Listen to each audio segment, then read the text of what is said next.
Today's episode of the Rewatchables is brought to you by ZipRecruiter. That is the presenting sponsor of the Bill Simmons podcast. If you want to check out ZipRecruiter, go to ZipRecruiter.com/BS. They are the best at both hiring and helping people hire. Don't forget to check out TheRinger.com. Don't forget to check out all of our awesome Ringer podcasts on the Ringer Podcast Network, including The Big Picture, our new movie podcast with Sean Fennessey. Hey now. You dickheads, you did top Westerns. You started kind of doing No Country for Old Men. You were on the Rewatchables corner. You stepped on there. Are you getting territorial? You dipped your toes in the Rewatchables water with No Country for Old Men. I didn't appreciate it. Everyone was thirsty for that water, though. That's why. They're like, where'd the Rewatchables go? We got to do that movie next year in 2019. Coming up, is there anywhere you don't smoke? All the President's Men. Right now. All the President's Men. The story of the two young reporters who cracked the Watergate conspiracy. White House.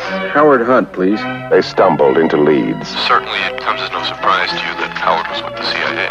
No surprise at all. And piece by piece, they solve the greatest detective story in American history. Is there a cover-up? Don't you understand what you're on to? Mitchell knew. Of course, Mitchell knew. At times, it looked as if it might cost them their jobs. You guys are about to write a story that says the former Attorney General, the highest-ranking law enforcement officer in this country, is a crook. Their reputations. Why is the Post trying to do it? I don't know. Perhaps even their lives.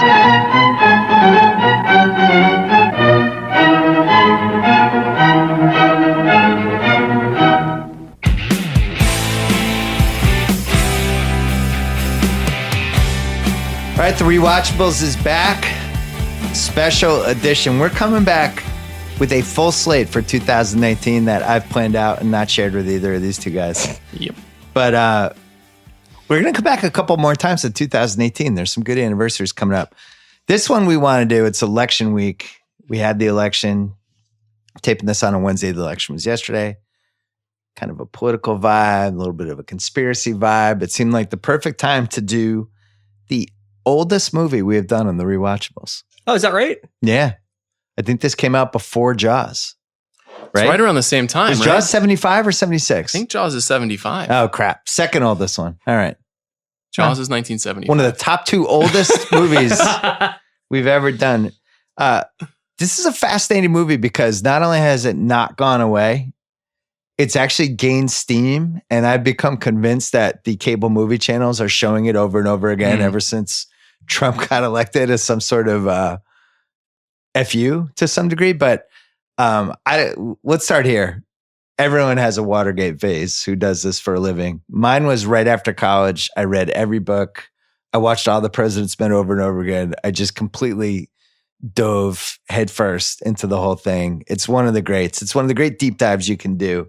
Did you have a Watergate phase, Chris Ryan? This movie is my Watergate phase. Okay. So I think you didn't read the books. You didn't read Final Days, all that stuff. I didn't do any of the books or anything like that. I was never like a big Nixon kid growing up. You know, I think that I'm like right around this. I'm kind of at a perfect age for this movie because I don't remember it happening. So I don't have any like, didn't need it to completely match history or what I remembered from seeing it in the papers. But I'm old enough to remember how newspapers worked, how it felt like to get your news that way, all the ways in which we were communicating with media back then all felt really familiar to me when I saw this movie. Sean Fennessey, did you have a Watergate phase? I think I probably just had a little bit of a kind of a gateway acid trip off of this movie. This was probably the first time, aside from a U.S. history class, that I got interested in it. I took a high school journalism class, I remember. And as in all high school journalism classes, they showed this movie and set it up to be the paragon of journalism that you could aspire to, which I don't think is necessarily the message of the movie, though we can talk about that. I read some of the books. I've read a bunch of the Woodward books from college, but I never had the same necessarily like high level conspiracy interest in it that you did. I think because I feel like we solved it. I feel like we mostly know what happened. It's not like JFK's assassination where there are millions of plausible things that could have happened. It's fun to talk about, even though it's morbid. This is kind of, we got him. Like he did it. We know what happened. So I didn't feel the need to kind of go whole hog on it. I was a child of the 70s, which, as we've discussed before, just conspiracy movies left and right there for 6-7 years. Yeah. And this was right in the middle of that. When I got really interested in Watergate was right after college, like the summer of 92. And I don't know, it was like a safer time. You know, like it seemed like we'd righted the ship with politics and this stuff couldn't happen anymore. There was enough distance with it. And ironically, then you find out like, oh, Iran-Contra and all the stuff that happened during Reagan's presidency and then Bush's presidency and then Clinton's presidency. And it's like, this is a recurring, there's always something going on with the presidential administration. It's almost like there's something wrong with politics. Right. It really is. 92 was kind of a happier time. It was pre-internet. It was Generation X, all that stuff. But anyway, really got into it. And one of the big mysteries was who's Deep Throat. Mm-hmm. And that was one of the things when you watch this movie, Hal Holbrook kind of became Deep Throat, but we knew there was an actual Deep Throat. There were rumors were there 3 Deep Throats. We're going to get to how they solved the mystery of Deep Throat later. But the movie aged really well. The conspiracy stuff aged great. No matter what aired, it's either, remember when politics was crazy like this, or politics is crazy and you can identify with it. Redford and Hoffman, peak of their powers, 2 A+ listers. The history of this movie, how they ended up doing it together is we can either do that now or do that during half-ass internet research. Yeah, I mean, we can do it now. I mean, it's definitely Redford is the person who really pushed for this. You know, he was talking to Woodward and Bernstein before they even wrote this book and got fascinated by the story and definitely saw himself as Woodward early on. Yeah. And Redford is a really rare figure in the history of Hollywood. He's a producer, director, and movie star. He in many ways kind of like designed that mold. There were people before him like Kirk Douglas and people like that who had done this, but he really like kind of shifted the paradigm, him and Warren Beatty at the same time in the 70s, making a lot of movies like this. And, you know, he gets a lot of the credit. And I think he knew if he was going to take on Woodward, he really needed a powerful counterweight. Right. So it's almost a little, Chris, like LeBron, where LeBron became this guy who also has his own production company and produces content. And now all the other athletes feel like they have to do that. It was basically because of Redford and Warren Beatty. LeBron, same thing, where it's like James Harden now is a content company. But you saw so many actors trying to follow the Redford model. And it doesn't really work. No, it's worked with Brad Pitt, I think. There's been some successes, but he's had but a hit lot and of misses. failures. You know, Clooney's had hit and misses. Like these guys have gotten really into producing, and if you, I think that's actually why you do movies that maybe aren't as meaningful to you, but are obviously going to be box office successes, is to accrue enough power to become the person who writes your own story in a lot of ways, and to somebody who lifts up material that they want to lift up. And those were the first 2 guys that did that, right? Those are the first 2 actors that were like, I can also create my whole Newman world do that? destiny. Like, was Newman a little bit of a precursor to that? I mean, he directed films. He very rarely directed himself in films. Yeah. He worked a lot with his wife, Joan Woodward, and I think he directed Rachel, which she was nominated for an Oscar for. But the idea of the person who is like the centerpiece of the whole thing, the way that Beatty does it in Reds. Redford doesn't direct this movie, but you can see that, I mean, he's rewriting the script all the time with Goldman. He's in total control of the production design, picking the director. Like, this is a thing. And I don't think anybody really has done it as well as him since. He really had amazing vision for how to be a great movie star and make movies that were serious but entertaining and populist and had a lot of cool ideas. But also by the time we get to this stage, like he's already made Butch Cassidy. He's already made The Sting. Like he's been the biggest star that you could possibly be. You know, matinee idol, also like politically active. He was kind of everything already by the time of this movie. This run he had basically in the 70s. Jeremiah Johnson, my dad's favorite movie of all time. Great I don't know movie. if you guys knew that. Yeah. I didn't know that was about your... It's a great movie. My dad's number one favorite. He would call me sometimes and then he'd be like, I gotta go. Some say he's up there still. That meant it was like on. So Jeremiah Johnson, The Candidate, The Way We Were, The Sting, The Great Gatsby, Waldo Pepper, 3 Days of the Condor, and then All the President's Men. Yeah. That is a pretty nice run. There's not... I would say probably The Great Gatsby was the most flawed of all those movies. Like The Way We Were is not a great movie, but for what it was and what it achieved. Huge hit, had iconic songs that came out of it, him and Streisand, the whole thing. The Candidate, I mean, honestly, this would be a great double rewatchables with The Candidate. The Candidate is probably one of my 10 favorite movies of all time. It's this incredible Michael Ritchie movie about a guy running for office. And it's interesting to pair these two movies together because there's so much ambiguity and ambivalence from his character in that movie. And there's something weirdly like committed but ambivalent about the way Redford does Woodward here too. But the candidate has really held up nicely. Yeah, it's really interesting. And that was like what, 1972, somewhere in 1971, somewhere in there. And that could come out now. And like my daughter would pay attention during that. She's 13, but it doesn't feel dated like a lot of the 70s movies. No, and it gets to something that I think even just in casual conversation when we talk about politics, kind of regardless of whichever way you lean, the question of like, why do people really want to do this? Yeah. Like, why do people want to dedicate their lives to politics is kind of embedded in that movie and in this movie because it raises a lot of questions about what politics does to people. I think there's also like a certain, because you keep mentioning whether or not it's dated, and obviously we'll talk later about what age the best and what age the worst or whatever. But, you know, there's something about the best of these 70s films that I think the thing that people respond to is the naturalism. And that's my favorite thing about Redford is that he's like one of the most attractive men, you know, you've ever seen on screen, but he has this kind of personability and this kind of effortless charm, which is based largely on his looks. But like what he's also good at is finding characters where he can play into the unknowability of a guy like that. And I think that his character in The Candidate is especially like that. His character in The Sting is a little bit like that, where he's got a kind of like, I'm just too good looking to ever fail in this world. Yeah. You know, and I think that the way he plays Woodward and the way that they pair him with Hoffman and the way that they pair his waspy good looks with Hoffman's kind of more pugnacious pit bull kind of thing.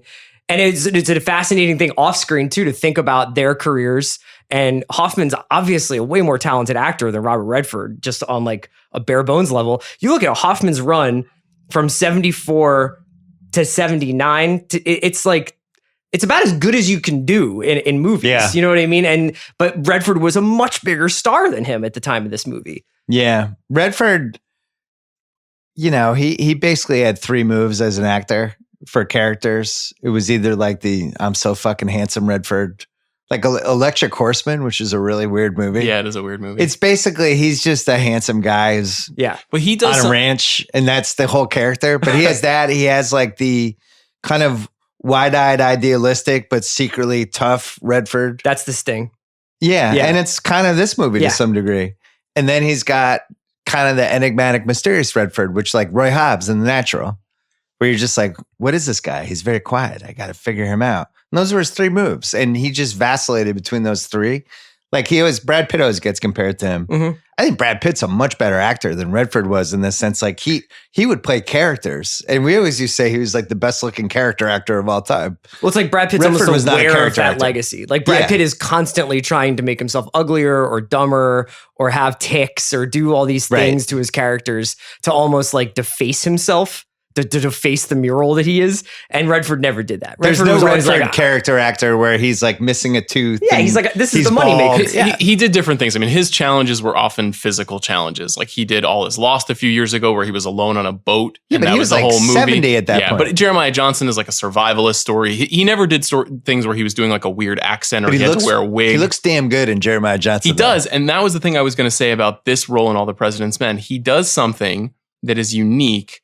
That is, he has a kind of beautiful but blank intelligence. Like when you're talking to him, you're like, this guy is smart. And I don't really know which way he's leaning on something, which is really valuable for a journalist. A lot of this movie is just charming people into talking to him. And all the time he's on the phone, he's knocking on doors. And there's something about, imagine if Robert Redford knocked on your door in 1976 and was like, I'd really like to talk to you. You would be like, I shouldn't, but okay, maybe. Like, you really buy that. And frankly, you know, no disrespect to Bob Woodward, like, he does not look like Robert Redford. No, he does not. He does not. So, Redford, he got the rights. Warner Brothers paid $450,000 for it. He was going to produce for the book rights. The book was a huge bestseller, massive hit. He wanted to originally make the film in black and white without any superstar actors. Warner Brothers said, no, you're going to be in this. Good note.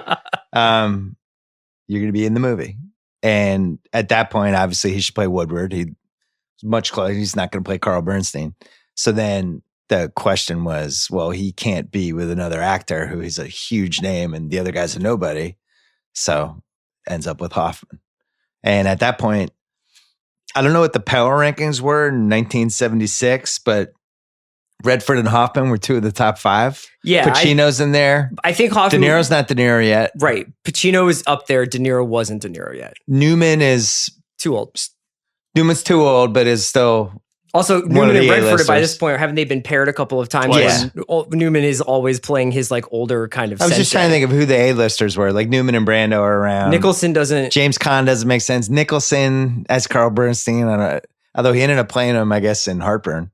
Everything about the casting of Hoffman works towards this movie because it's just like we were even looking at a picture of them before we came in here, and I was just like, man, like just the fact that he's a little shorter, just the fact that he doesn't wear his tie right, just the fact that like he just seems uncomfortable in his own body. You wouldn't get that if it was Jack Nicholson. You wouldn't get that if it was.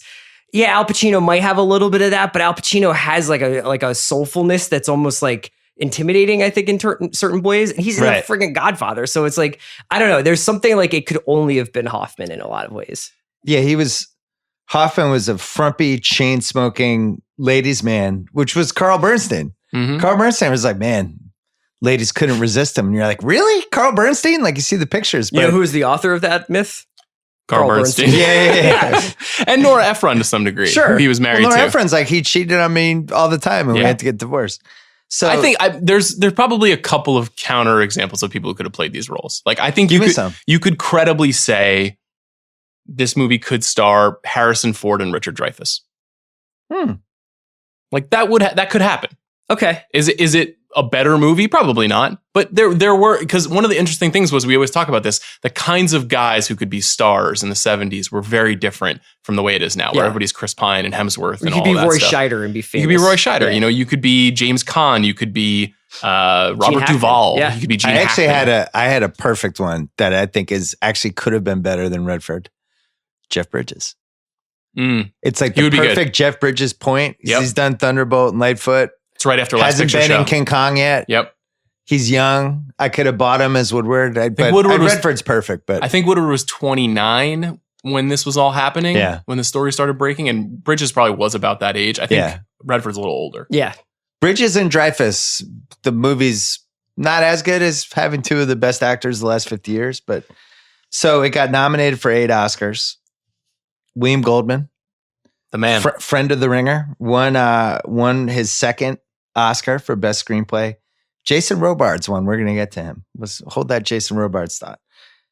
The movie cost $8.5 million to make, earned back 70.6. Third highest grossing film of 1976, Chris Ryan. What were the other two? Some good films that year. It outgrossed like, I think Rocky was one of them, and I think A Star is Born. I think that was your top 3. I'm not positive, though. Craig's going to look that up to make sure. This movie had a cast that included 5 Oscar winners. Can you name them? Balsam. Yep. Martin Balsam, one of the editors. Robards, Hoffman, Redford. Jack Warner? There's a big one here. Yeah, there's a like sneaky one. That's why it's a tough question. F. Murray Abraham. Yeah. Man. There's also one of the great kind of forgotten nominations for, I think, Jane Alexander. Who plays the bookkeeper. Yeah. Who's like amazing in this movie. And I feel like doesn't have like a big legacy, but we'll talk about it. Yeah, we're hitting her too. There are 5 Oscar nominees in this movie. Jack Warden, Hal Holbrook, Ned Beatty. Ned Beatty? Ned Beatty. I always get the Beatty thing screwed up. It's Warren Beatty too, and I always call him Warren Beatty. Jane Alexander. And last but not least, one of the strangest runs of the 70s, early 80s, Lindsay Krause. Oh, yeah. Slapshot. She's Ned Braden's wife. Kind of thinking about getting it on with Paul Newman, but never does. Yep. And then she's in The Verdict, has one of the greatest heat check. We're doing The Verdict at some point. She wound up marrying David Mamet for a time being married. I always loved her in House of Games. Yeah. David Mamet movie. It's a good The one. Verdict. Who were these men? Who were these men? So this movie's loaded. And then on top of it, Goldman writing the script at the peak of his powers. And as Sean Fennessey knows, because he named his podcast The Big Picture and loves William Goldman, whole big chapter about his experience on this movie. Won the Oscar. Wishes he never took the movie.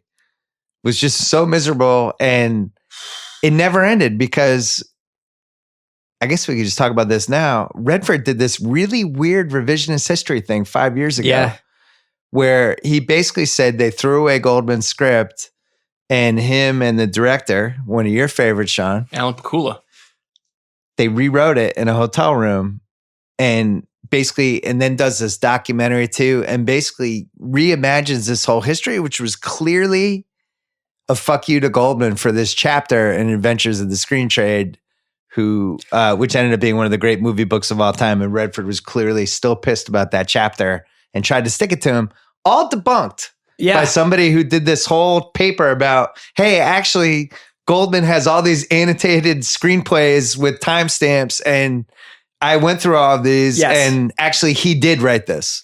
I looked at that. I just reread that chapter. Redford comes off pretty friggin' well. I mean, like, William Goldman, obviously in the writing of that, is like, I got screwed over a couple of times here, and there was some stuff that I didn't love, but he is like pretty fawning over Redford's place in the industry and the kind of rainmaker he was at the time.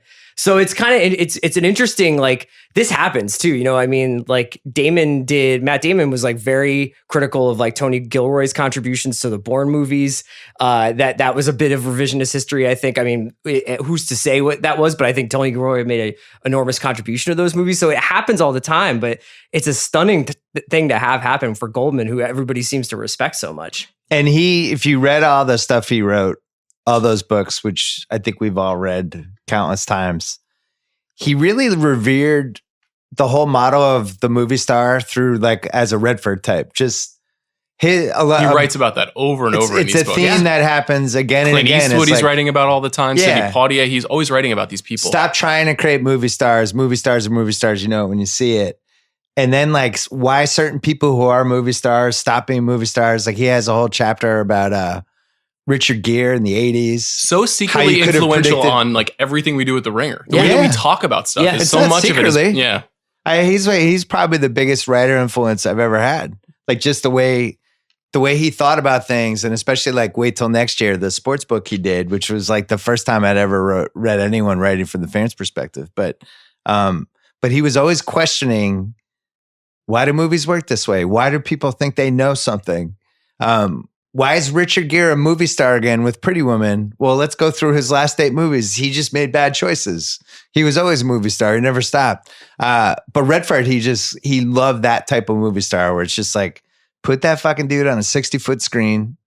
He's handsome. He knows what he's doing, and it's going to work. I know he says he wishes he'd never done it, but he says something really interesting in Adventures that I think about a lot when, especially as we get to this time of year with the Oscar movies coming up, where he's like, to paraphrase, he's just like, when you're making a movie, you hope that people are going to see it. Yeah. And then you also hope that it's important. And if it can be two things, if it can be both of those things, you have to do it. It's like not even a question. If you have a chance of making something that you think a lot of people will pay attention to, and you could make a difference with that movie or just have an impact with that movie, so you got to do it. And that's another reason why I think this movie is kind of timeless, is because that actual essence of mass entertainment that is actually thought-provoking and that actually tells us something about a moment in American life. So he had a lot of trouble with the script and had the crucial revelation of just throwing out the second half of the book, trying to take whatever the book was and make that a screenplay that had the same conclusion of whatever. And then he realized the movie was in the first 70 pages of the book. It's a fascinating choice. And the way that the movie ends is one of the all-time, I think, strange endings in movie history. And I think it's really effective. But I think if you showed it to young people now, it would be a little confusing because there's an assumption of understanding about what had happened because of when it was made that as we get further and further away from that moment is a little bit more confusing. Craig, the producer, were you confused by the ending? Yeah, it felt like the ending of like a Mad Men episode. Yeah. In 1976, you didn't have to worry about it because it was everywhere. Right. It would be like if you made a 9/11 movie 2 years after 9/11 and you're like, you didn't really need to explain what happened in 9/11. But you didn't want to make an 8-hour movie covering this entire book, and then all of the kind of legal proceedings and introducing Nixon Senate as a hearings, figure and all that. Like Yeah. they didn't do any of that stuff. It was just the shoe leather, which was what makes it so good. The movie has two kind of pseudo endings that add up to the ending, which is his last thing with Deep Throat in the garage, and then them going to Robart's house, Ben Bradley. My favorite scene. Yeah. And that's really the ending. And then once he's like, all right, here are the stakes. Fuck it. That's your ending. Yeah. And then we know how it happened anyway. So let's just get to it. Let's just go. Most rewatchable scene. A lot of choices. Bernstein trying to steal the story from Woodward. The whole little cat and mouse game, which is doubly fun now all these years later because people typing their leads and then putting the paper on copy desk. And like, I would have been terrible in the 1970s. Like when I wrote, I used to like edit and rewrite and backspace and go back. And when I noticed I said when I wrote, Sean, like I was retired from writing. It's heartbreaking. But the whole concept of just in one take banging out the entire piece you were going to write on a typewriter, it's fucking crazy.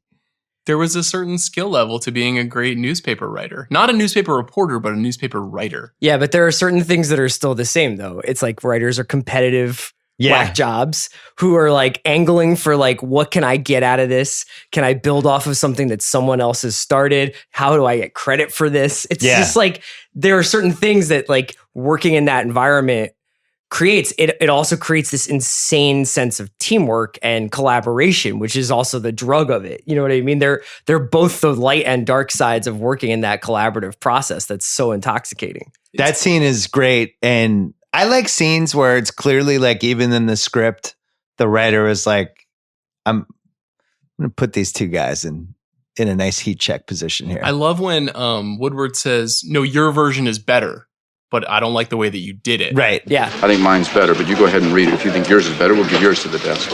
I've got Colson's name up front. He was a White House consultant and nobody knows it. Yours is better. If you're gonna do it right. Here are my notes. If you're gonna hype it with the facts. I don't mind what you did. I mind the way you did it. That is so like my notes, true asshole. To the essence of like, there is an objective truth also to quality. An incredible character beat because it's like, Woodward is like, I'm not that smart, but I will not be outworked. And Bernstein is like, I'm so talented, but I cut corners. Yeah, totally. And it's like, they don't have to say that out loud. They do it all with the jargon of newspaper, but you know everything you need to know about those guys in 30 seconds, which is fucking incredible screenwriting. And it also sets up their entire relationship and why they need each other. It's a great scene. Redford on the phone with Dahlberg and McGregor going back and forth. So I didn't realize this, and I guess I should have, but I never thought about it. It's a 6-minute scene, and it's all done in one take. And apparently, slow zoom. When he screws up at the end, and he calls the one guy McGregor's like, "I'm sorry, Dahlberg," and he starts laughing. That's all I had to say. Mr. McGregor, Mr. Dahlberg, I'm sorry. Thank you very much. That was a fuck up that they just kept in the. He does that cut. thing with his eyes where he's like, God, I've been staring at this legal pad for like 6 hours. He's just like, everything he does in that scene. So if you're making the case that Robert Redford actually was a great actor, you would submit that scene. He's definitely a great actor. I think it's just more like Dustin Hoffman's one of the greatest actors in the history of movies. So it's a little tough to measure them against each other. That scene is really, really great because that's a real thing that people do all the time. So even though he fucked it up, they just had the good sense, whether it was Pakula or whoever decided to say, we're using that cut. It's just so genius, so also, naturalistic. One of the best lines in the movie is, I've just been through a terrible ordeal. My neighbor's wife has been kidnapped. Right. So true story. Yeah, true story. That actually happened. He's just like, I'm so sorry to hear that.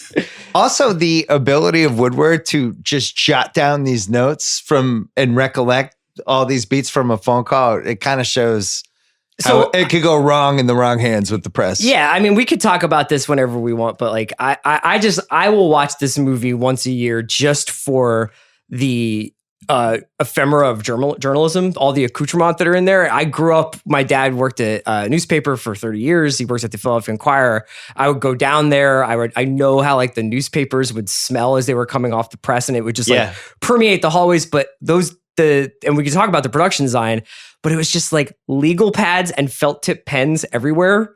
and just coffee cups and everything. But like that feeling of just seeing someone's legal pad, and it's just, my dad's notes on movies that he would be reviewing made no sense. They were all over the place and different like handwriting styles. And then you could tell when he got bored and changed pens or had left and lost the pen and came back and tried to finish a sentence. And just to see all the journalism work happen on those pads like that, like you can just feel like you're in the middle of that process. I used to be really good at that last decade, going on location and soaking in the scene and taking these little crazy notes that only I would understand, and then being able to understand what the notes were later and be like, oh, that one word mean, oh yeah, that was when I because it's not actually an observation as much as you're trying to trigger a memory. Yeah, right? yeah, you're just like, I'm going to remember this, but what I'm going to remember it by is by saying like blue door on this weird bar, whatever. And then you're like, the reason that's there is because all this stuff happened outside of that bar or whatever. You know what I mean? But you want to remember these little details. And he's like drawing cartoons of the guy. Yeah. Being able to write notes as you're looking around. That's a whole other thing. It's like you're learning this shorthand. I remember I went to the Super Bowl, the first one, the Pats won in 2002, and I did a thing on Media Day. And if you go and read it, it's like a running diary, like I did it for my computer. And it was all like shorthand. Gates, by the way. Yeah. Oh yeah, there you go. It was all shorthand. Media Day, me writing timestamps and just being like 12:02 and just like things that I could remember later. I could never do that now. And now you wouldn't really need to do it. I think about this. I was at a screening yesterday of a movie, and the person who was sitting next to me was furiously taking notes the whole time. And I never take notes when I'm watching a movie, even if I'm writing about it.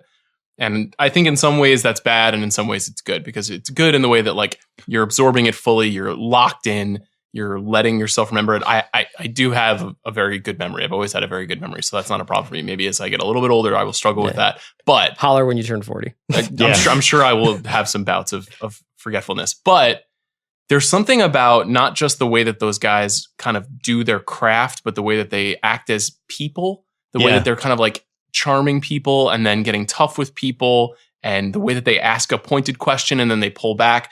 I'm reminded of that scene with Sloane near the end of the movie when he's like, oh, your wife had a baby? Yeah. Oh, it's a girl? Like, I love that scene so much because it shows that there's like... What's even better than that, though, they're about to leave and he's like, oh, hey, your wife had a baby. Yes. Like, it was like business is done and then...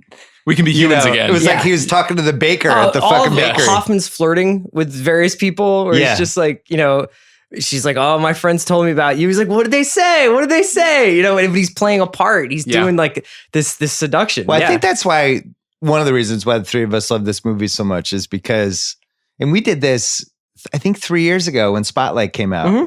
And we talked about Spotlight versus All the President Men. And we're talking about this new generation of writers. And we have some of them here and we have great people.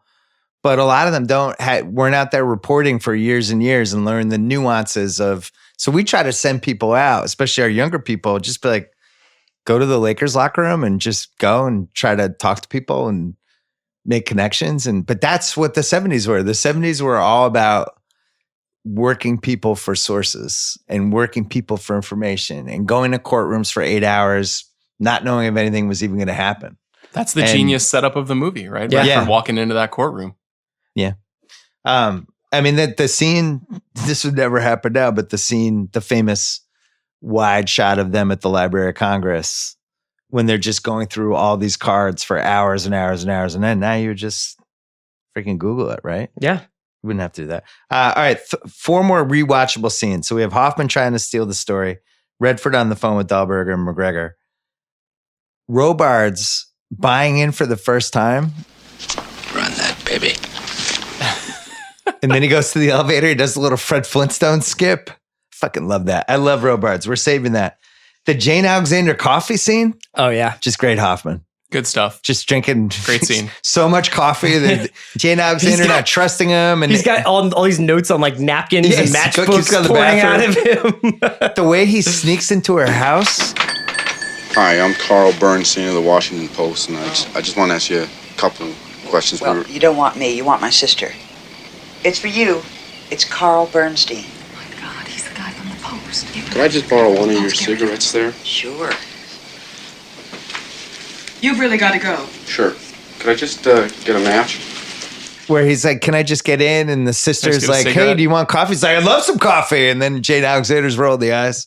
The last Deep Throat meeting in the garage is an all-timer. And then the ending where they go to Bradley's house to try to decide, hey man, we got the story wrong. Here's what we have. It's actually this. We know we're right.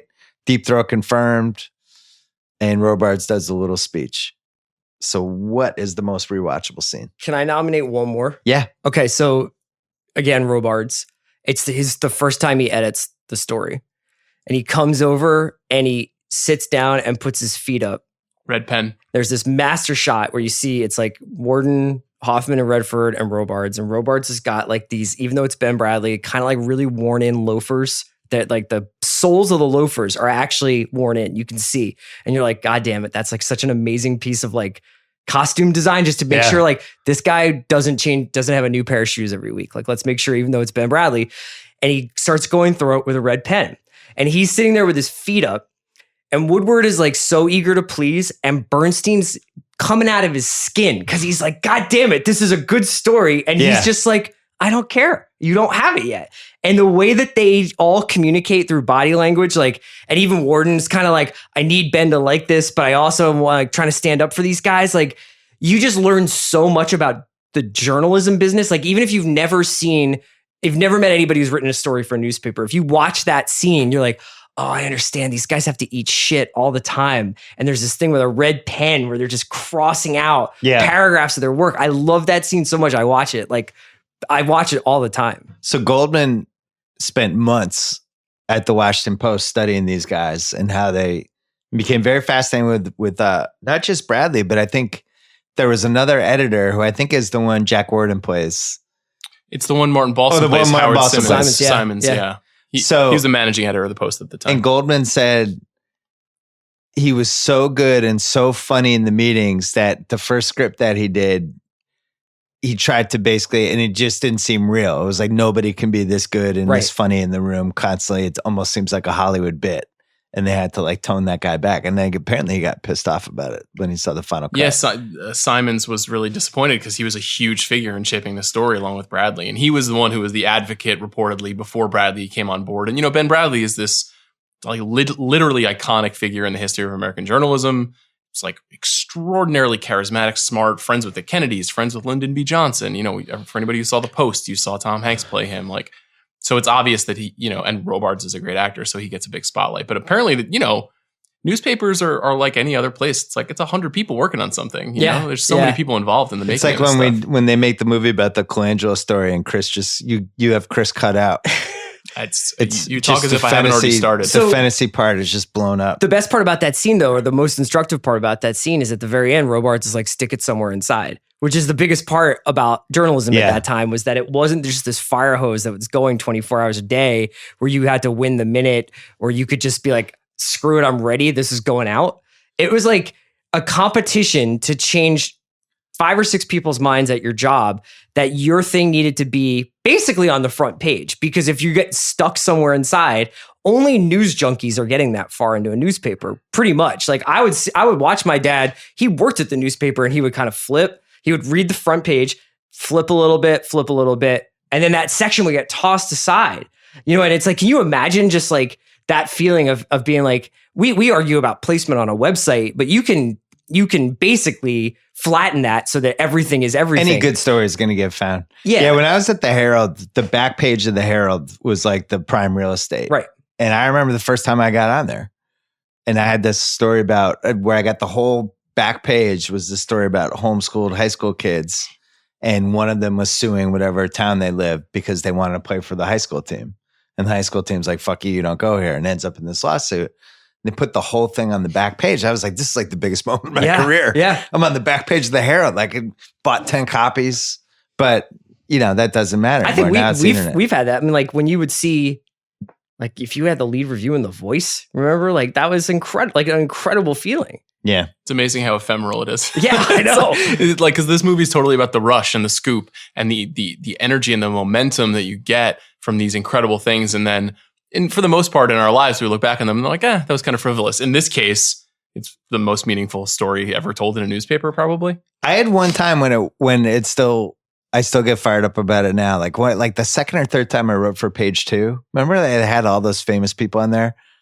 And I had this piece and they led Page 2 with it. And then underneath me were Halberstam and Hunter with 2 pieces. And I'm like, I'm fucking leading Halberstam and Hunter right now. This is like the greatest moment of my life. But I should have. I had the best piece. Wow. I really did. I had the God best bless piece the of dead. What I really did. Yeah, I should have been leading. So what's the best scene, Chris?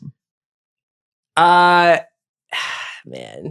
I mean, it's just take your pick of the Robard scenes. Rest up 15 minutes, then get your asses in gear.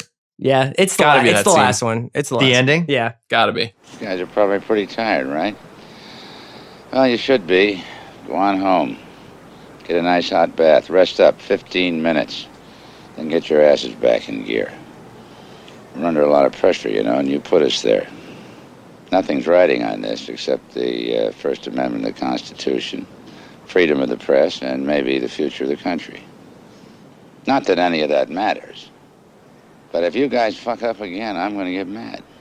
Inspirational. He's so measured. Classic. They should play that during sporting events when they're trying to get the crowd fired up. Oh, yeah, that should be like the new 2 minutes instead left. of 300. Just They should play it before Lakers games. Yeah. Tonight we dine on Richard Nixon. Good night. I also think it's the ending. The ending gets me so fired up. I love how they show up at his house in the middle of the night. He's nonplussed. It's 3:30 in the morning. Tells them, we can't go in your house. It's probably bugged. He's like, all right, cool. We'll go in the front yard. And then just magically delivers this great speech. It's you can get some insight into my management strategy by watching Robards in this movie. Yeah, a lot of bathrobe times. Because you like being up late or because you... Well, I'm definitely up late. No, but just a sort of like lightly unimpressed no matter how amazing it is that something has happened. Like that is like a tactic that he is employing. He's like, guess what? I was there when JFK died. Yeah. Like there's nothing you could do now. Does wonders for my confidence. Well, I love working with you. I think the best scene is Redford on the phone for 6 straight minutes. It's a good one. Just for a degree of difficulty, but Robards is my favorite. What's aged the best? I don't know where we start with this, but I think we covered the biggest thing that's aged the best for me is just the old school newspapers and just it's the production design. They friggin' built it. They got the desks from the place that leased the desks to the Washington Post. They recreated the newsroom. Like that's so amazing. So they used Avatar, man. Like that is movie magic. They just built the Washington Post. They took hundreds of photos and measurements of the WAPO's workspace and built a full-size 33,000 square foot replica on the Warner Brothers lot in Burbank, and they bought 150 desks exactly like the ones at the Post. 33,000 feet is like if in the ideal world where we had an awesome office building for all the people we had like 90 people at the Ringer, probably 20,000 square feet, I would say would be the perfect number. 33,000 square feet is how big they built. This is when you had to have a lot of filing cabinets, though. We don't have to have any filing cabinets I will say one thing that's interesting is that, in the last 10 years or so, I think that, more and more people need silence. They need their headphones on. They need to have, there's always this talk about distractions, obviously, because of the internet. And I do remember going to the paper when I was a kid and seeing where my dad worked. It was just not a very quiet workplace. Right. You know what I mean? It was if you were working, that was fine. But there was also maybe 3 guys sitting on a desk talking about the Phillies last night. And then there was some other guy who was kicking a vending machine. And there was a lot of life happening in the office. You know what I mean? Yeah. And this movie won for sound mixing. We were just talking with Craig before we started recording about why, because a lot of the dialogue is kind of muffled and this movie is, very shadowy. But also when you're in that newsroom, you can hear people banging on the typewriter. Mm-hmm. You can hear the chatter. That's actually hard to pull off. Phones ringing all the time. Phones ringing. There's just so much TV's atmosphere. on. Yeah. That's an amazing thing. The Showtime series about the New York Times where they're what was that called? Is it the Fourth Estate? Yeah. I'm sure newsrooms are much quieter now because you have a lot of people. You don't have phones ringing. They're buzzing. You have people texting, all that stuff. That's one thing that's aged the best. Just the old school newspaper set. I think this is the best version of it. My vote for this is just the overwhelming paranoia and suspicion that goes into examining politics. That's obviously has aged incredibly well. You could apply this movie to virtually every administration that we've had in the last 40 years. That's amazing. And it holds up. This idea that there is value in journalists challenging preconceived notions of power, like that is not never going to expire. Well, and that's why when we did All the President's Men versus Spotlight, I think that's my version of what's aged the best for that is just the value of reporting and the value of the media and the value of getting a story right and chasing it and doing every single possible thing and not trusting the initial story someone told you and digging every fucking rock and stone to try to figure out what the actual story was and taking time and being patient and, making sure you get it right. Because if you get it wrong, there's no coming back from that. And just all of it. It's just, that movie came out in 1976, could come out right now. And it's the same movie. Yeah. I mean, ultimately, you'd like to live in a perfect world where the institutions that we elect people to go work in, that we pay taxes to fund, that we count on to like basically protect us and everything else would be upright places. They would be like moral places that had our best interests at heart. But we have to hold those places accountable. And that's what these people do. Like that is the role of journalism, is to do this job that like actual government institutions too infrequently do for themselves. And one of the reasons we want to do this week, not to get too political, but we have a president right now who just did a press conference this morning where he berated the guy from CNN and basically called him a liar and a crook, and without saying it, but it was just like, you work for a fake news place, you guys make up stuff. And it's the same story. It's the same story. Years, it's just it's the crazier version of 1974. The way that the information is delivered. And it's interesting to think about the way that this story would have been told, because Chris said, maybe this would have just been a tweet, and maybe that would have been a good thing, that they would have started sharing their information on Twitter, and it would have been able to build a case over time. Or maybe it would have scotched the story entirely, and Haldeman would have gotten his shit together and they would have never let it get out. It's hard to know. Yeah. But it's really fascinating too to think about, in the film, the Deep Throats, he admonishes Woodward at one point, because he's like, you guys have to understand, with a conspiracy, you build from the outer edges in. You don't start with the biggest thing, right. And you screwed it up by shooting too high and missing. And now you've made this. Was it Haldeman? Or Mitchell? He's like, I can't believe you made Haldeman. You got people feeling bad for him. I didn't think that was possible. You let Haldeman slip away. Yes. You've done worse than let Haldeman slip away, get people feeling sorry for him. I didn't think that was possible. In a conspiracy like this, you build from the outer edges and you go step by step. If you shoot too high and miss, everybody feels more secure. You put the investigation back months. Yes, we know that. And if we're wrong, we're resigning. Yeah. Right. And you think about that with the Russia investigation. You know what I mean? I obviously, there are people working on that know a lot more than I do and are much more well-versed in how to conduct investigations, both journalistically and in a criminal investigation. But it does seem like part of what is fascinating, if you compare the two, is Trump has always been the focal point of the Russia investigation, even if it's just the narrative is around did he know, is this collusion? And I don't know. Do you think that has anything to do with the attitude towards it? What if it was started on the very far outsides with these characters, the people that Mueller's already indicted, and moved in and in? That's probably what Mueller's doing, but the reporting around it is pretty nakedly going. It's focused at one of the great things about this is they kind of, over the course of months and months of reporting, stumbled into Nixon being involved. Initially, it was like, wow, this is weird, and they thought it was people that worked for him. They never imagined that Nixon knew about the cover-up. Mm-hmm. I think one of the things that is complicated and interesting and makes it feel connected to today is obviously fake news as a phrase is very pervasive. There's obviously an effort, especially by the Nixon administration, to sort of seed notions of fake news. They show literal clips of lawyers and spokespeople throughout the film kind of defying the Post's reporting.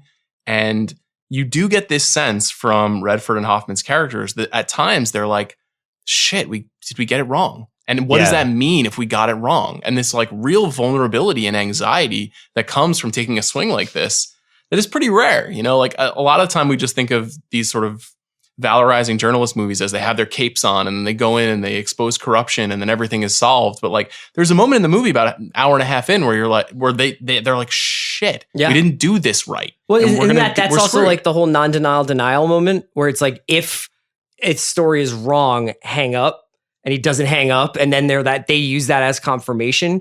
And obviously there's a lot more anonymous sourcing that happens today.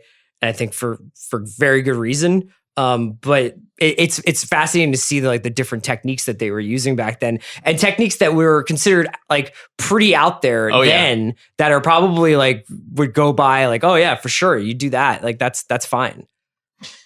The only other what's aged the best I have, because I think this whole movie's we could list 100 things, but I just like seeing 70s Washington. Mm-hmm.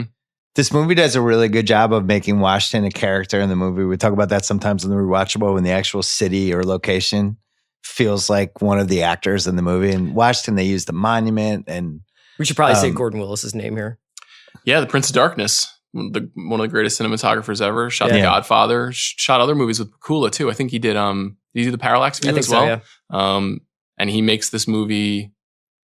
He gives it the atmosphere that it needs. It's one of those things where, for anybody who's been to DC, you know that like DC, while it is full of history, is not a terribly beautiful city. No, and it's really concrete, and there's a lot of kind of people walking all over the place, and it's very touristy.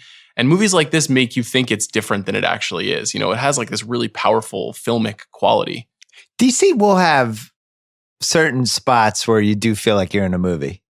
Yeah, I guess if you're standing in front of the Washington Monument, you know, or if you're you're in one of the hotels that can see the monument, you're like, oh shit, that's the Washington Monument. Can I just do Gordon Willis's 1970s really quick? Yeah, let's hear it. Clute, 71, Godfather, 72, Bad Company, 72, Paper Chase, 73. Wow. Parallax View, 74, Godfather Part 2, 74. Oh man. All the President's Men, 76, Annie Hall, 77. Jesus. He's in the top 3 cinematographer conversation ever. I mean, he changed the way movies look. He also and actually in some ways created what I think our collective memory of the 70s is, because it's like we're going to share these movies for the rest of our lives. We're going to think about, when you think of the 1970s, you start thinking of images from these movies. It's also like life happens in the shadows. That's the whole conception. Yeah, I was going to say the way he used colors and shadows in those different movies, even different from movies to movie. Is Janusz Kaminski one of the top 3? He's in the conversation.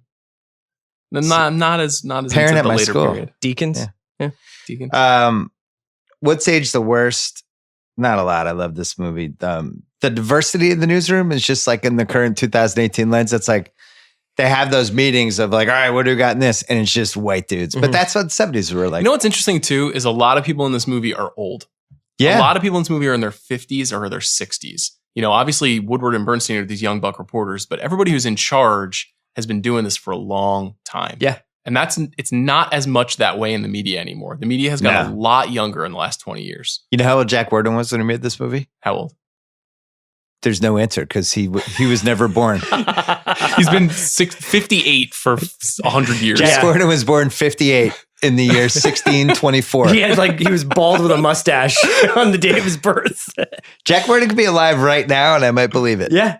Is he alive right now? I have no idea. I highly doubt it, but it's possible. It's very possible. He's like Tupac. The smoking has aged badly. Has it? It's aged great. It's romantic. Smoking's in what's aged the best and the worst. Smoking in an wouldn't play elevator. as well if Bernstein's vaping the entire time, but yeah, I mean, like the fact, but they make it a bit in the movie where it's like, you know, he's smoking in the elevator, he's smoking in cars. Yeah. I have a couple more what's aged the worst that I'm going to save for the nitpicks. Casting what ifs. There's really only one that jumped out to me, other than Katharine Graham got cut. Yeah. And they cast Katharine Graham, and it was Faye Dunaway. They did all these different things, and then they decided they basically uncast her before they filmed the movie. And I can't remember who it was. I think it was Faye Dunaway. There was a lot of people up for, or they had been talking about for Deep Throat, though. That's worth messing. Yeah, but I couldn't. Even in my half-assed internet research, it seemed like the different sites were just naming every white actor who was 48. I love that all the President's Men. You have to triple check. You have like deep sources. They named every single actor who was alive. Richard Widmark, Christopher Plummer, Anthony Quinn, Gene Hackman, Burt Lancaster, Robert Stack, Robert Mitchum, and Telly Savalas. All rumored to have been considered for Deep Throat. For Deep Throat. Yeah. But here is a good one. I love Richard Widmark. Redford first selected Al Pacino. After some thought, decided Dustin Hoffman was a better fit. Probably, and that was also a Pacino. Hoffman was what Michael Corleone came down to, right? Was it Hoffman up for Michael? Oh Jesus, really? I thought James Caan was going to be Michael. Yeah, worked out great for everybody. The Dion Waiters Award. Wow. What are the parameters here? I don't know. The Robards case is about it pushes it about as far as it could go. See, I feel like for this one, Robards rise. I mean, you're right. I mean, Robards is in like 8 scenes. Yeah. I think he has like 11 minutes of screen time maybe or something. So that's what I was thinking. He actually might be eligible for this. I'm willing to go either way. If he's eligible, then we can move on to the next category because he wins, right? Because he's got his shirt off and he's flexing. Has anyone ever won Dion Waiters and won the movie? Well, that's why I was thinking of maybe holding it. I'm going to make him ineligible. Okay. So here are nominees. Hal Holbrook as Deep Throat, 3 scenes. The lady who played Sally Aiken. She's in 2 scenes. Really good in those 2 scenes. Penny Fuller is the actress's name. And then Redford is like, do you think he said that to go to bed with you? And she fucking just death stares him. And it's great. But she's very like 70s sexy. Mm-hmm. Kind of, you could totally see her in the newsroom and all the guys hitting on her and very Mad Men-ish. Jane Alexander, I think, would be the other candidate. You better say this other. There's a couple more. I got a couple. Robert Walden as Donald Segretti. He's great. He's incredible. Yeah. The rat fucking scene. I like that a lot. I'll add him. I think Ned Beatty, who's on screen for like a minute, but is hilarious and brings this bizarre levity. Ned Beatty is like also just. I didn't love that scene, but. Okay. And I think Stephen Collins as Hugh Sloan. I mean, he really is so important to the movie. And like, I think people think of Stephen Collins and they think of like, wasn't he the dad on Seventh Heaven? Yeah. But like, he was a really good actor and he's great in that movie. There's some not great Stephen Collins stuff too. Meredith Baxter. Yeah. As Hugh Sloan's wife. Yeah. I just think Holbrook's amazing. We never totally see his face. And I'm happy to do him. And I like the Robert Walden too as Segretti. Just immediately turning to tears out of nowhere. You're like, whoa, what's happening? There's one other one that I don't think I realized until I was reading about it.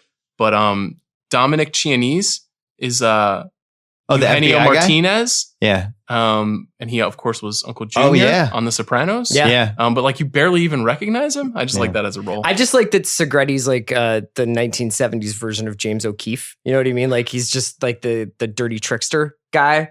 And the way he plays him and like the way he immediately is just like so upset. You know, it's just a great scene. I'm a lawyer. I'm a good lawyer. Yeah.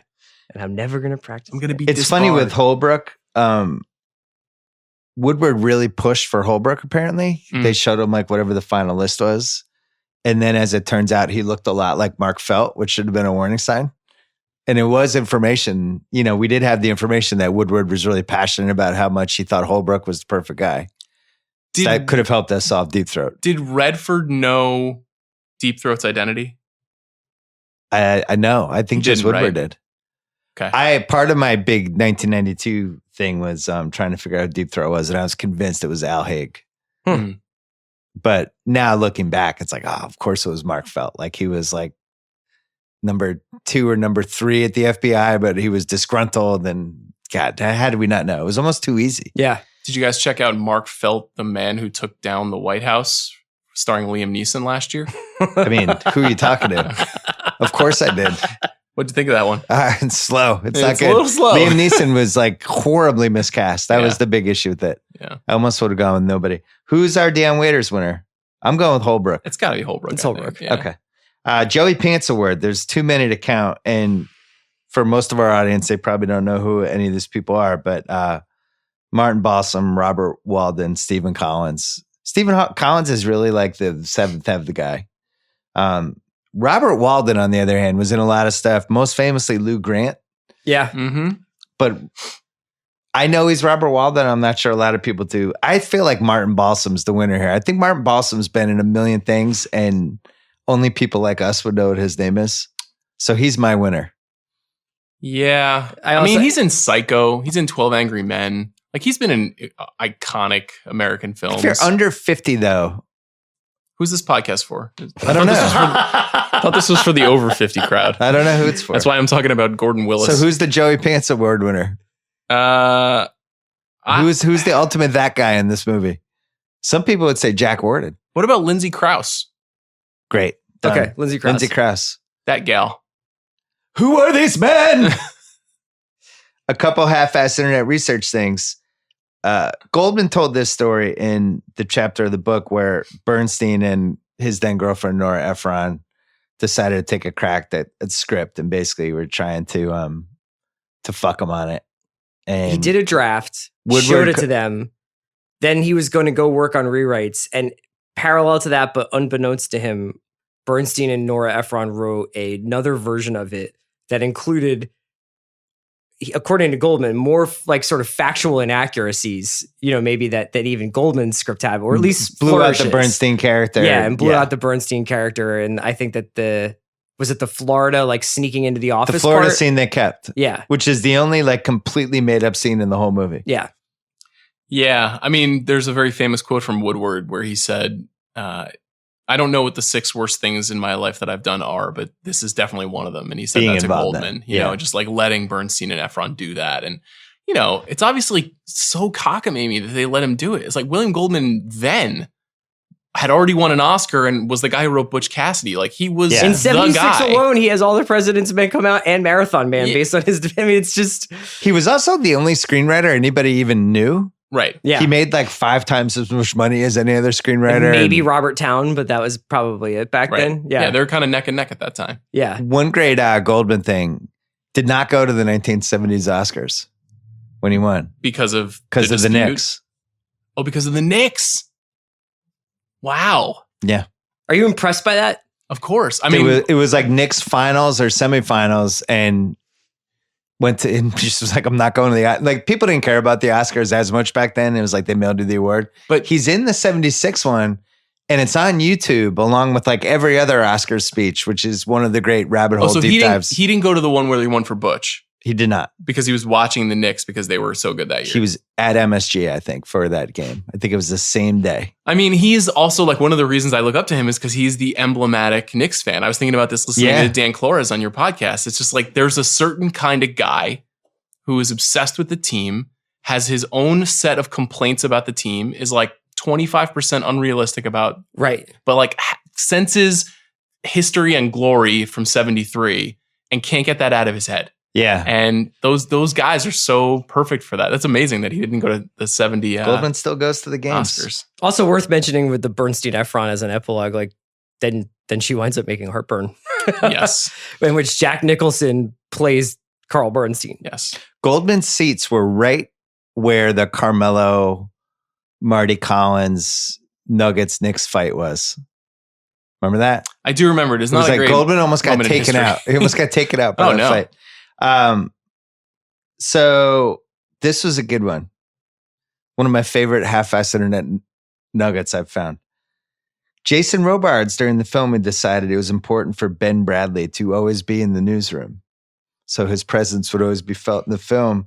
On days when he wasn't shooting scenes with the other actors, he came to the set anyway, hung out in Ben Bradlee's office, usually sitting at his desk and reading a book, so he would appear in the background and be around. Fucking Jason Robards, man. Yeah. What a fucking hero he was. It's a great one. The Also, last like one, not intimidating too. You know what I mean? Like it's the guy who's just like, Long Day's Journey in the Night, like whatever else you want to say, Robart. I mean, like, and he's just hanging out in the background. the last one, Redford and Hoffman memorized each other's lines as well as their own so that their characters could finish one another's thoughts as they discussed the case. It'd give the dialogue a natural flow. Mm-hmm. Can I give you one? Yeah. Robert Redford is left-handed. Oh, and yeah. Like almost all lefties wears his watch on his right hand, but every close-up shows him doing things right-handed, writing, dialing phones, etc. It's good. Redford. Good touch. Apex Mountain. Redford. Oh, boy. I'm going to say yes. I'm saying yes for Redford. Coming off that run I listed earlier, then he makes this movie happen, becomes a huge success. He establishes himself as a producer. He's an AAA lister. I think you could make the case that this is his last iconic movie. And I know Chris is a huge sneakers guy. No, but like the only other blip up at like of any significance is probably Natural and Out of Africa. Yeah. And I'm not as big into those movies. I think personally. actually, in a weird way, like Apex Mountain is a very hotly debated topic here. This actually is maybe the dictionary definition of Apex Mountain. Yeah. He got this movie made off his name. It's an amazingly successful, adored film, and I don't think he was ever as big as he was when he made this. I think it's Apex. I forgot to mention one thing in internet research. Redford and Hoffman settled on a compromise previously used by John Wayne and James Stewart in The Man Who Shot Liberty Valance. Redford got top billing in the ads, trailers, and other marketing. But in the film itself, Hoffman got the top spot. Bad deal for Redford. I'd rather be in the top spot of the movie. I think he owned points on the movie, so I think he did okay. Yeah, he's fine. All right. Apex Mountain, Dustin Hoffman, no way. I think Kramer versus Kramer is him winning the Oscar and making this iconic movie. That's just a few years later, right? It's like 3 years later. You could say Tootsie, though. I think Tootsie's He's the other probably, is that acceptable. like his biggest success is Tootsie?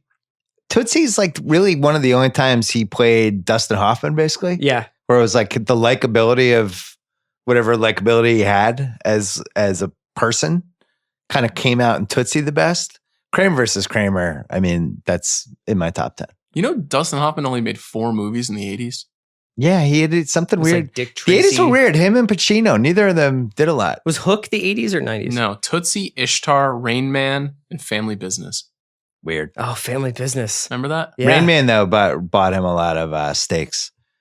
I want to do Kramer versus Kramer rewatchables where it's just me and hosts whose parents have gotten It's me, divorced. you, and Dobbins.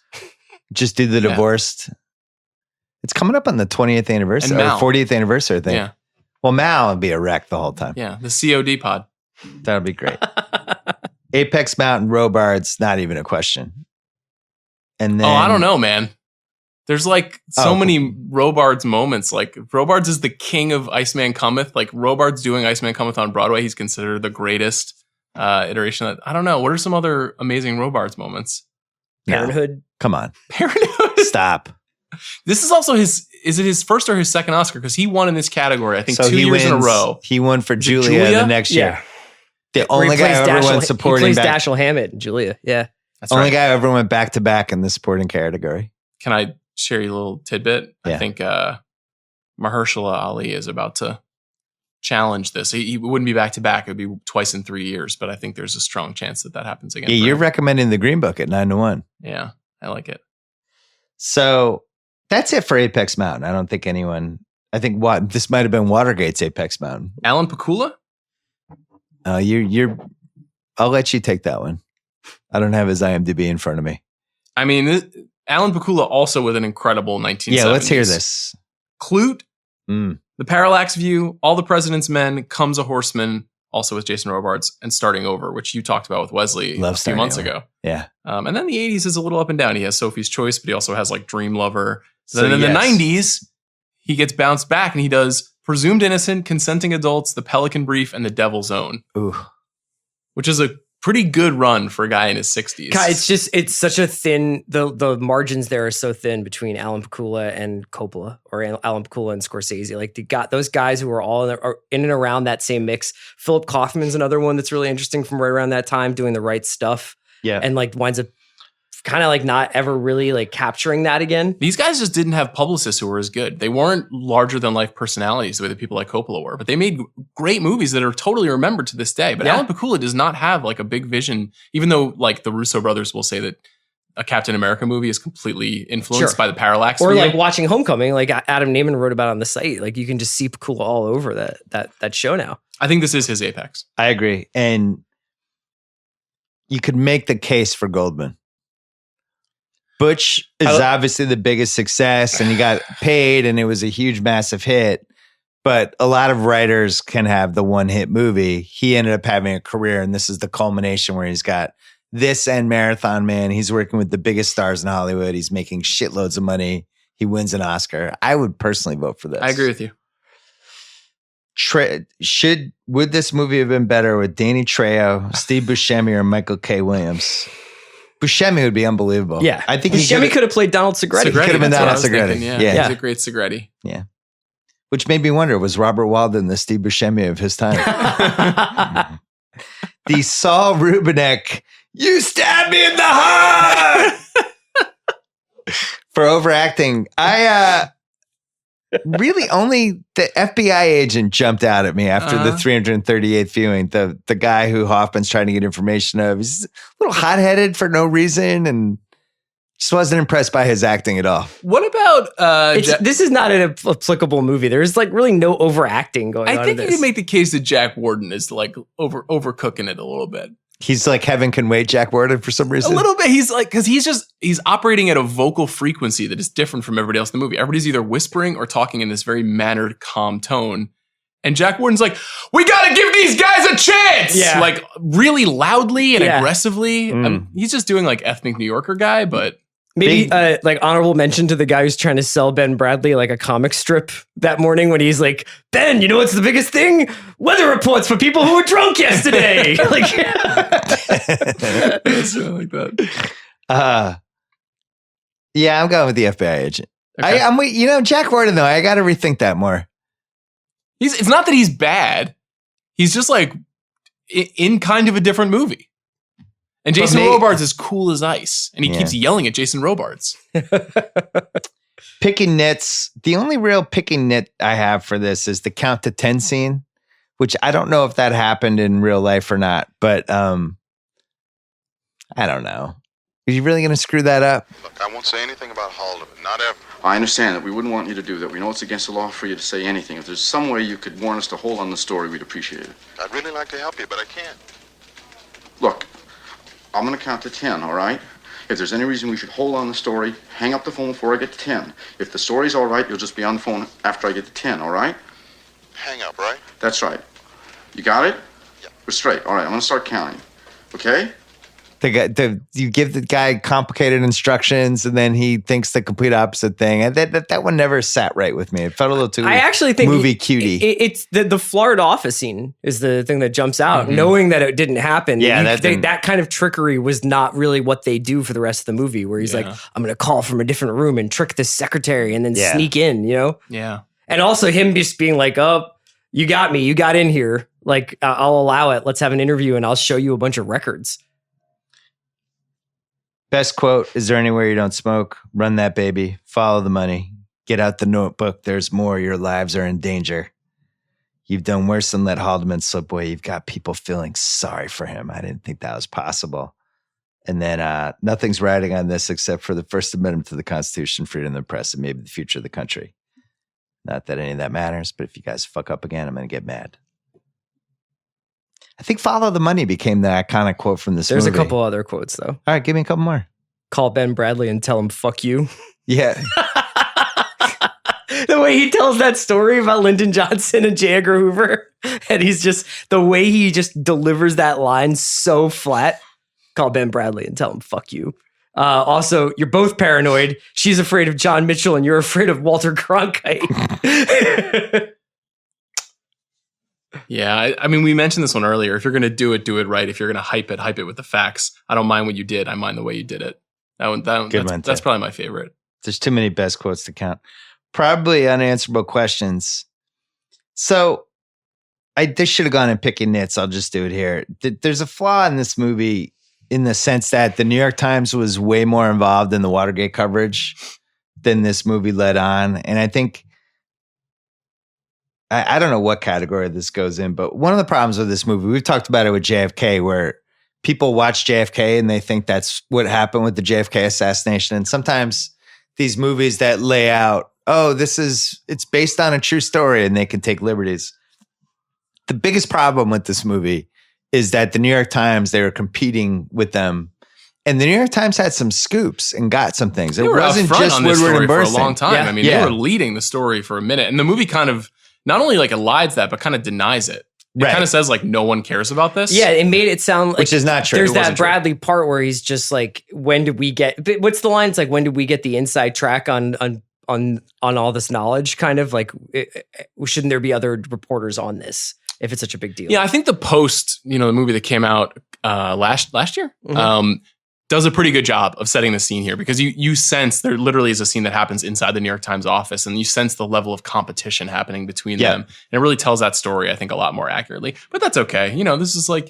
This This is superhero shit. Yeah. Right. They had to They're legend making. They ended up using 70 pages of the book, and Redford's trying to look good. Probably an unanswerable question for me is life more fun if we never found out who Deep Throat was? My answer is yes. I agree. Sure.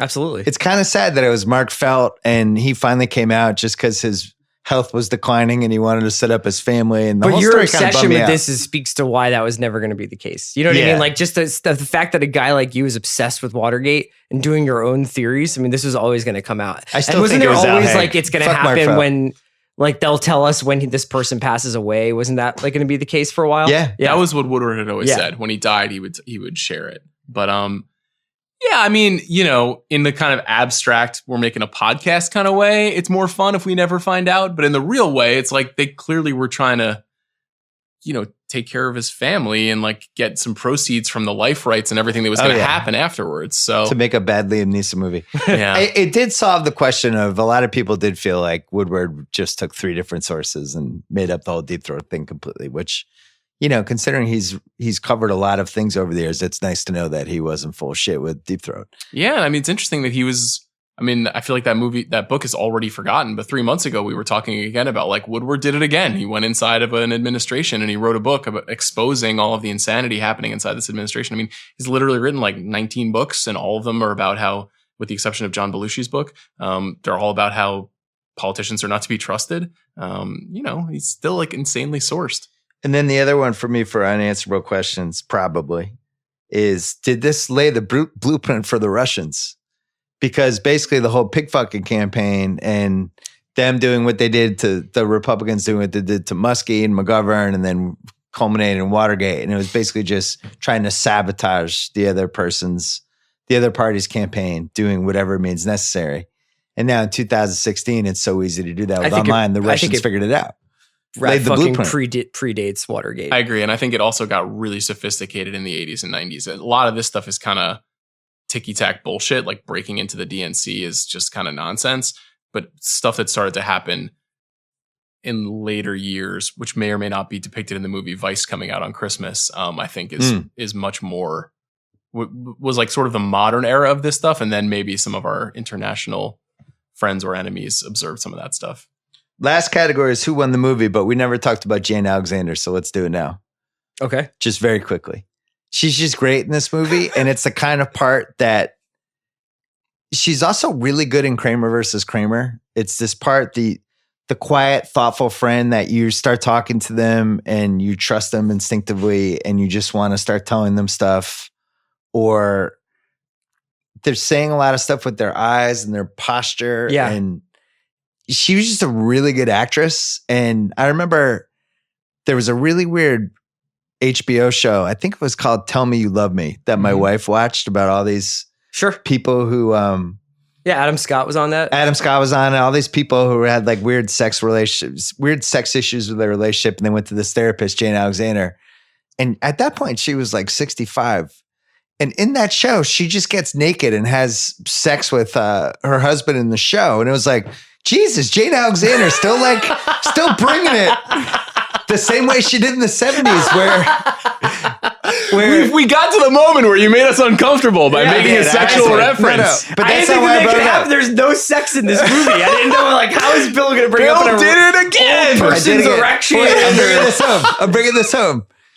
It was just, it fit in with the arc of her 40-year career. It totally, out of all the actors who I would have said, who would have done this? Who would have gone there in their 60s? I think I would have picked her. And I have no idea why, based on her body of work, but she had this kind of connection with other actors. And it made sense that she did this in the show. If it was another actress, I would have been like, that woman's in her 60s? This is crazy. I'm but into with her, this. I know was you're like, looking at him skeptically, but I love it. I feel like he's really reaching out here.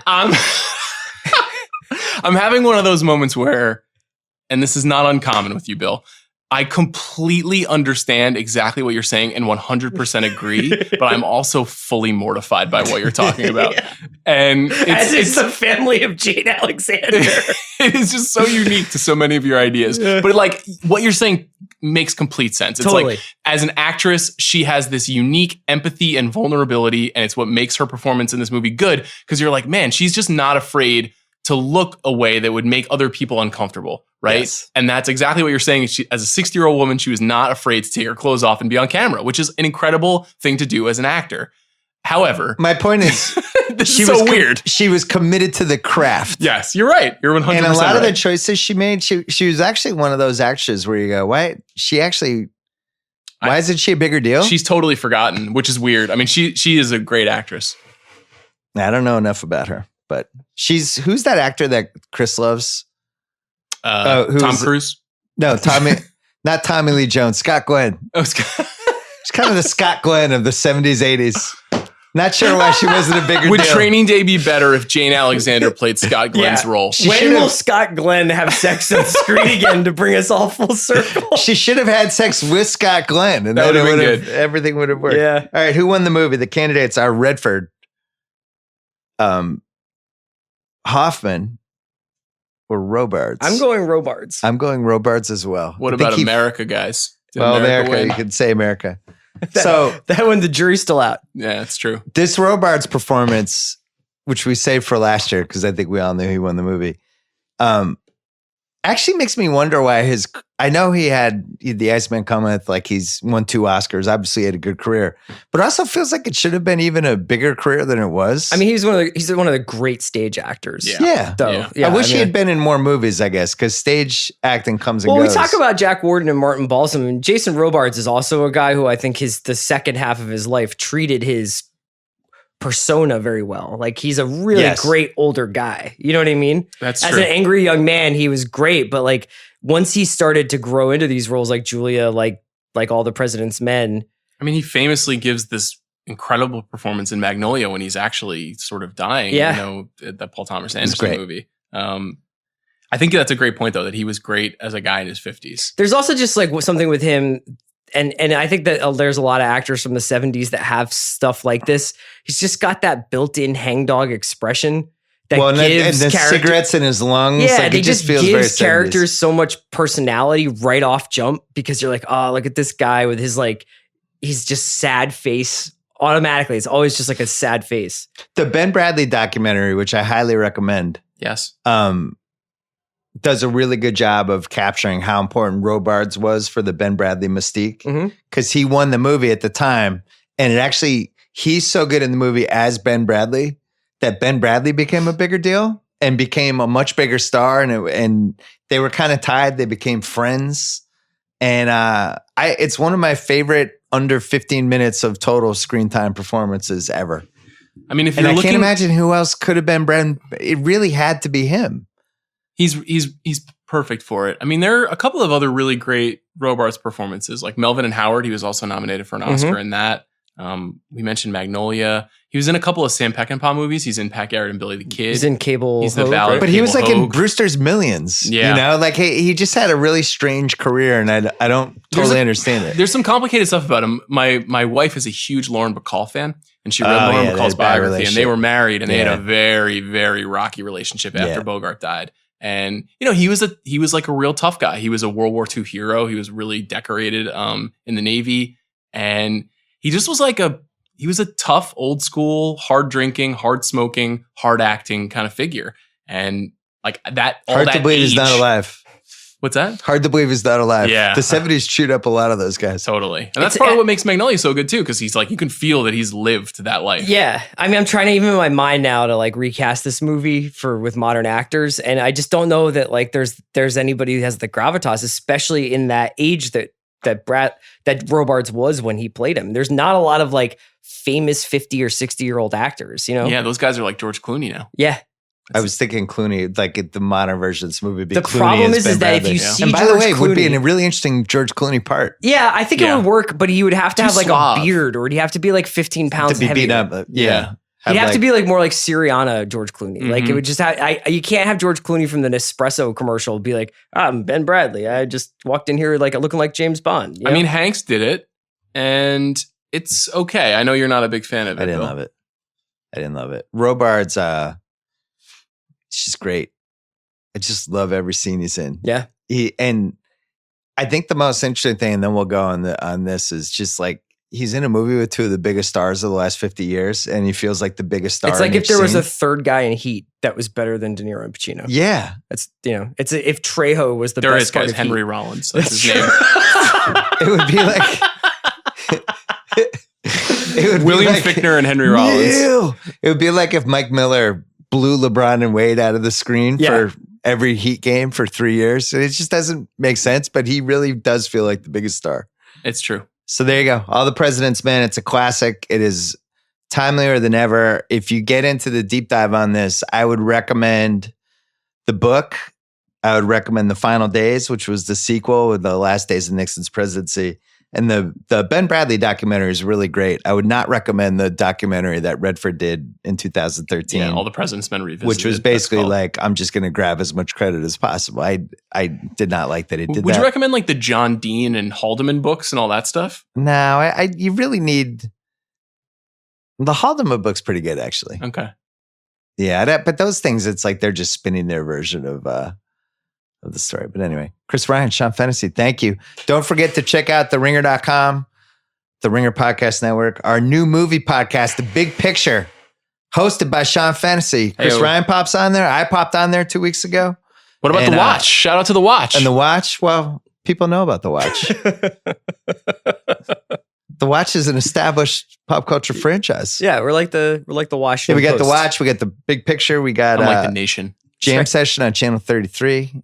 We have On Shuffle. A whole bunch of great pop culture podcasts. Good to be back. We'll see you in a couple weeks. Collateral, me and Chris Ryan. What?